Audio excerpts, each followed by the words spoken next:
Hi, I'm Moonwater Silverclaw, and I'm the founder of GoddessHasYourBack.com and the author of 9 books.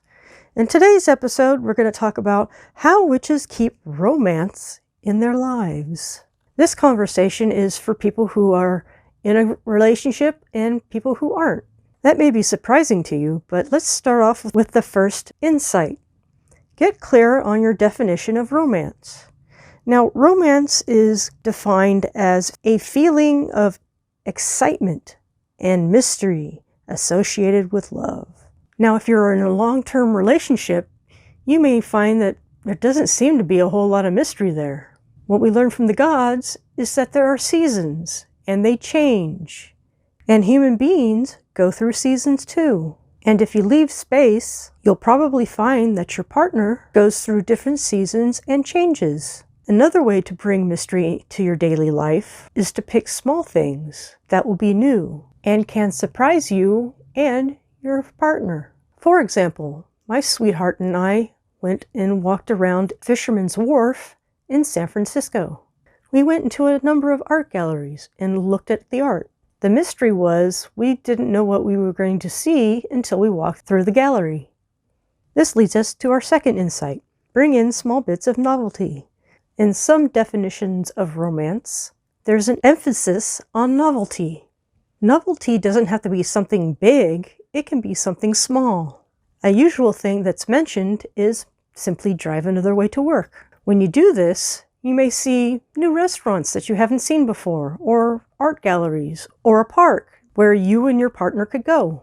You might say that the opponent of romance is doing the same thing every day.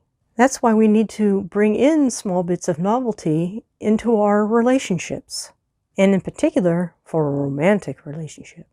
Here's an example. Every day, my sweetheart gives me a 5-minute back massage. And for an extra bit of novelty, I've asked him to now scratch my back. I was surprised at how good that feels. Again, bringing romance in with a little bit of novelty really goes a long way. And now our third insight. Ask the goddess for inspiration. The gods want us to be happy, and they want us to be able to have a relationship. You could ask, for example, Venus, the goddess of love, for inspiration on things that you can do with your partner. For those of us who are not in a couple at this time, you can still bring romance into your life. Once again, it's about a little bit of novelty. Let's go back to our definition of romance. A feeling of excitement and mystery associated with love. So as you can see, the definition is about mystery associated with love. You could take a cooking class or another type of class as a type of novelty and mystery. You don't know who you're going to meet, and you don't know when that will be, and you don't know how much you're going to enjoy the experience. Many people talk about how you find a partner when you're not looking so hard. So the idea is to make sure that your life has novelty and mystery. I think an important point is that mystery does not have to be a big thing. If you go into a neighboring town that you've not been in before, that's a mystery to you. You can even find groups online that you can go to.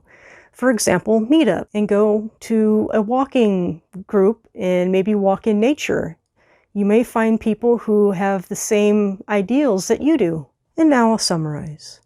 The first insight was, get clear on your definition of romance. The second insight was, bring in small bits of novelty. And number 3, ask the goddess for inspiration. I'm Moonwater Silverclaw. To go further and deeper, you can join me at GoddessHasYourBack.com. You can also read one of my 9 books. And I have 2 courses at Udemy.com. The first one is Goddess Style Weight Loss, and the second one is Spiritual Solution for Depression Relief. I invite you to check them out today. Blessed be.